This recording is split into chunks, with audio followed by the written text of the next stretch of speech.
this video, we're breaking down the tragic runway collision at LaGuardia Airport involving an Air Canada regional flight operated by Jazz Aviation in an airport fire truck on March the 22nd of 2026. More than just a simple mistake, this was a chain of events starting with one emergency that ultimately led to another that turned into a tragedy.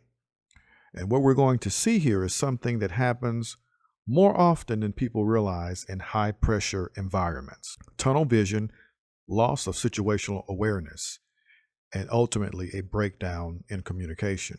Before we get into the ATC audio, let's understand what was happening on the ground.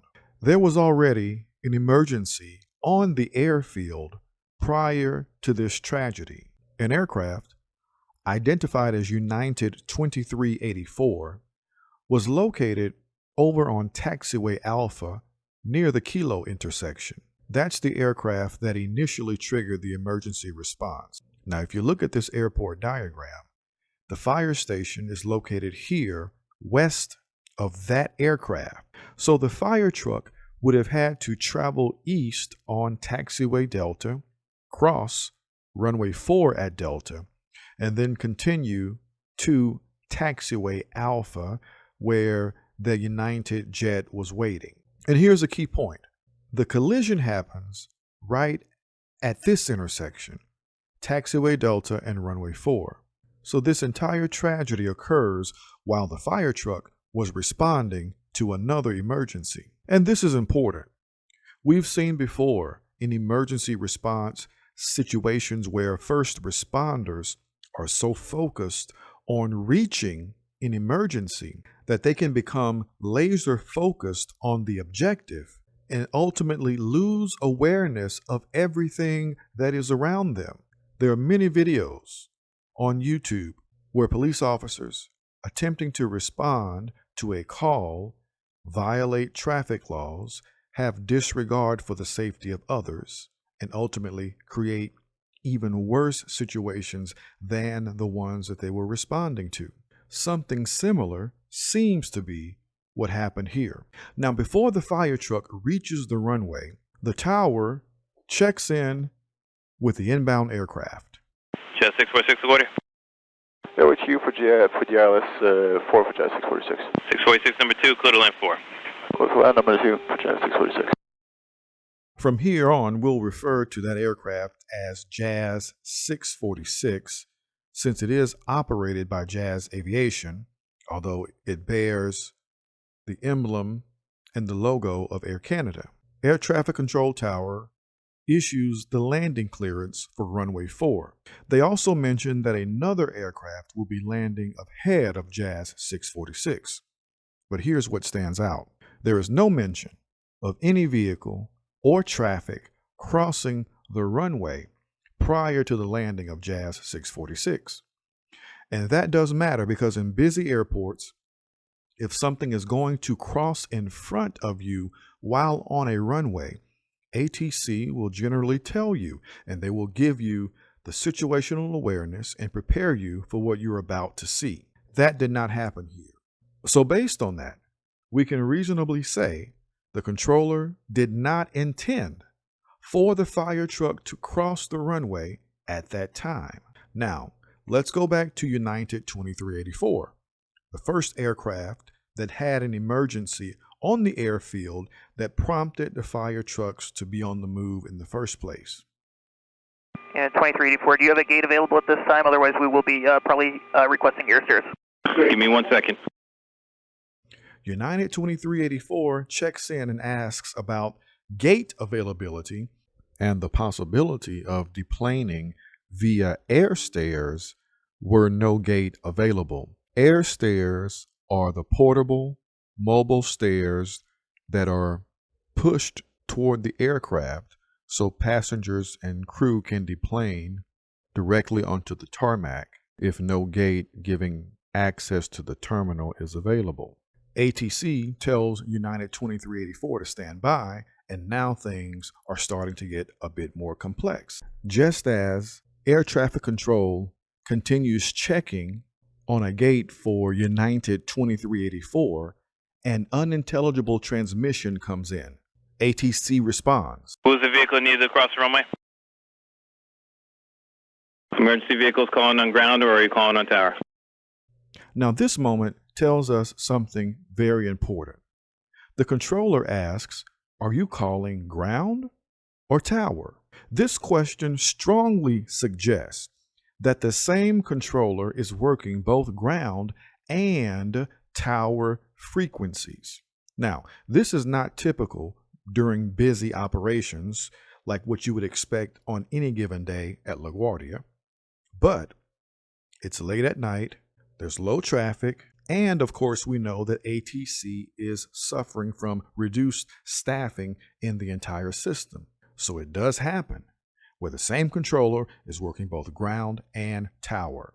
And when it does happen, the workload has increased significantly for that controller, because now that controller is responsible for aircraft in the air and on the ground and emergency vehicles. That's a lot to manage, even in low traffic conditions, and it becomes critical later. Now we hear from the fire truck for the first time, and immediately there's an issue. Truck 1 and Company, LaGuardia Tower. Truck 1 and company. Now, Truck 1 says Truck 1 and Company, LaGuardia Tower, but that's actually backwards. You see, standard phraseology in this instance would be LaGuardia Tower, Truck 1. Now, why does that matter? Not because the tower did not understand what Truck 1 was attempting to do, but controllers listen for who is being called first. So if you lead with your call sign, it can get missed. Now, this alone shouldn't cause an accident, and it didn't cause an accident in this particular case, but it is a signal.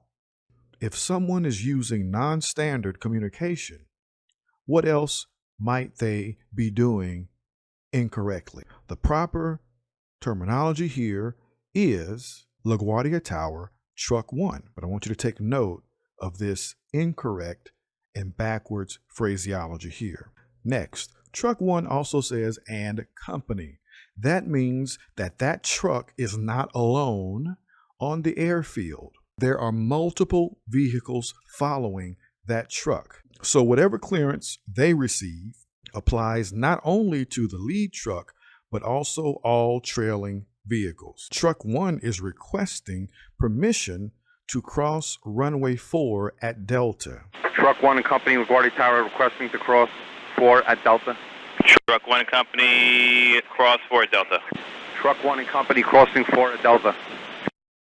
And ATC responds and says, Truck 1 and company. Did you notice that? How the ATC controller elongated the word company as if he was thinking about the request. He wasn't sure, but he was thinking about it. Could he have been under pressure? Did he feel rushed? And then there was a pause, a noticeable hesitation. Then the controller approves the crossing. Again, potentially another red flag there. But here's the turning point. Because at this moment, Jazz 646 has already been cleared to land. That aircraft is already on approach.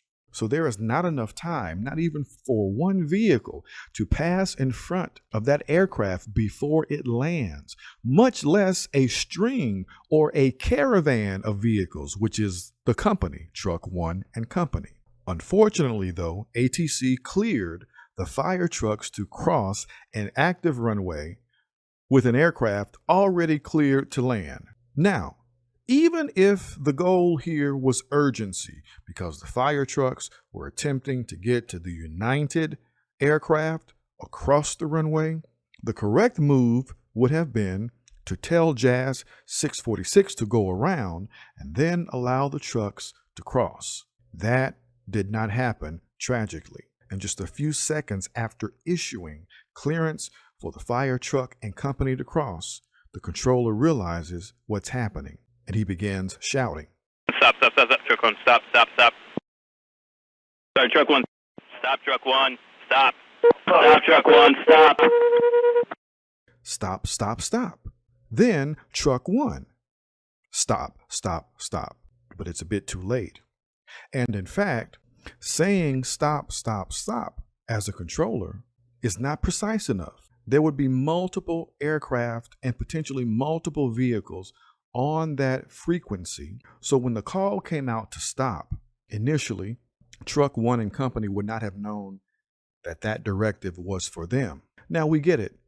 It's a natural human reflex and response to yell stop when you see something happening that shouldn't be happening.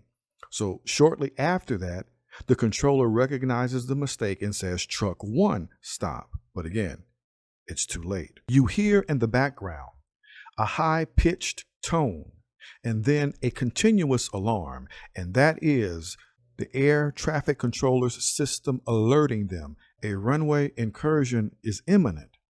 And now a runway incursion has occurred. And at this point, the controller knows a collision is about to happen. Truck 1 continues onto the runway, even after multiple stop calls. Now, did they hear those stop calls? We don't know. Were they laser focused on the emergency and heard them but did not understand or comprehend that the stop calls were for them? We don't know. But what we do know is that there was a tragic breakdown in communication. But one more thing that we must point out about Truck 1. Even with clearance to cross an active runway, you must look both ways before crossing an active runway. That's not just for trucks. Even for active aircraft that are crossing runways should look to the left and to the right before crossing. Aircraft, vehicles, everyone. If Truck 1 has simply looked, they would have seen that Jazz 646 was immediately on final, right in front of them, right to the right. They would have had time to stop had they looked. Now, could the pilots have prevented this? Essentially, the answer, I believe, is no. And this is very important. As more information comes out and as authorities seek to understand the primary and secondary causes of this accident, it's important to know this. The pilots were cleared to land. The pilots were not warned of any crossing traffic in front of them. So they assumed that the runway would be clear. That's a necessary assumption in aviation. And then when they looked out to the runway, it was clear until the very last second when Truck 1 pulls in front of them. It's not that Truck 1 was just waiting on the runway. No, the runway was clear. The airplane lands and begins to slow down. And as the airplane is slowing down, Truck 1 literally pulls out right in front of the aircraft. Those pilots had to assume that Truck 1 was going to stop. That's how the system is designed. Pilots know that every vehicle might cross, but they cannot operate as if every vehicle would cross. Otherwise, airports could not function the way that they are designed and with the high levels of traffic that we see. So by the time Truck 1 enters the runway, it's too late. There's no time for an evasive maneuver. There's no time to go around. There's no time to avoid, and the aircraft collides with the truck. Del 2603, go around, runway heading 2000. Alright, 2000, go around, 2603. Immediately after the collision, ATC instructs another aircraft behind Jazz 626 to go around, and the airport is now shut down. And initial reports now indicate that the pilots of Jazz 646 are the two fatalities from this accident. So based upon what we see, this incident comes down to two major failures that are easily observable in these initial stages. First, ATC error clearing the vehicles to cross after having also cleared an aircraft to land on that same runway. And then secondarily, vehicle error. Truck 1 failing to stop after being told and failing to visually check the runway prior to crossing. Not just one mistake, but multiple mistakes by multiple parties, concluding in a chain of events under pressure with reduced situational awareness, a combination that unfortunately led to this tragedy.